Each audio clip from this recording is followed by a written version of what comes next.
Hello everyone, কেমন আছো তোমরা সবাই? আশা করি সবাই খুব ভালো আছো। আর বিয়ের পরে আমি প্রথম ভয়েস ওভার দিয়ে ভিডিও করছি।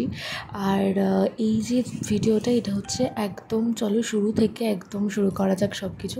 এটা হচ্ছে আমার পাকা কথা দিনের ভিডিও। 20 অক্টোবর 2024 এদিন ছিল আমার পাকা কথা। আমার শ্বশুরবাড়ি থেকে সবাই এসেছিলেন, আর সেই জন্যই দিদি আমাকে একটু সাজিয়ে দিচ্ছিল। আর এই শাড়িটা পরে আছি, সেই শাড়িটা আমার শ্বশুরবাড়ি থেকে পুজো উপলক্ষে দিয়েছিল। তো আমি ভাবলাম সেই শাড়িটাই পরি এত এরকম একটা শুভ দিনে। তো দিদি তাই জন্য খুব ভালোভাবে ওকে সাজিয়ে দিয়েছিল। বলছে যে বোনু, আর মানে আমি শুধু আমার বিয়ের বৌভাতের দিনে মেকআপ আর্টিস্ট নিয়েছি, বাদ বাকি আমার বিয়ের সব কটা লুক আমার দিদি আমাকে করিয়ে দিয়েছে। দিদিও বিয়ের আগে প্রচণ্ড মেকআপ ভিডিও দেখতো।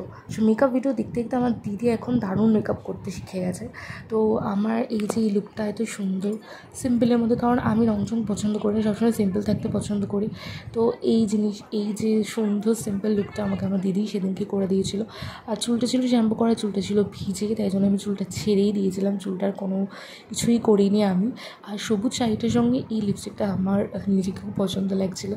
তো যাই হোক, রেডি হয়ে ওয়েট করছিলাম কখন আমার শ্বশুরবাড়ির লোকজন আসবে এই জন্য। আর ওদিকে বাড়ির সবাই সমস্ত কিছু অ্যারেঞ্জ করছিল, মানে সমস্ত কিছু। আর আমার দাদা, আমার বাড়ির লোক সবাই ছিল, বাবা মা সবাই সমস্ত কিছু অ্যারেঞ্জ করছিল, সবার আসার অপেক্ষাও করছিল। আর এদিকে আমার দিদিও আমাকে রেডি করার পর, ওর ছেলেটাকে রেডি করার পর আমার দিদিও রেডি হচ্ছিল। তখন পকলা খুবই ছোটো ছিল। তো পকলাকে অ্যাকচুয়ালি সেদিন দিদি নিয়েই আসেনি, সেদিন দিদি এসে চলেও গেছিলো। পকলা অনেকটাই ছোটো ছিল। তো যাই হোক, আমাকে কেমন লাগছে সেদিনকে তোমরা কমেন্টে জানিও। তো আমাকে কেউ একটা কিছু জিজ্ঞেস করছিলাম, তাকে অ্যান্সার করছিলাম। এদিকে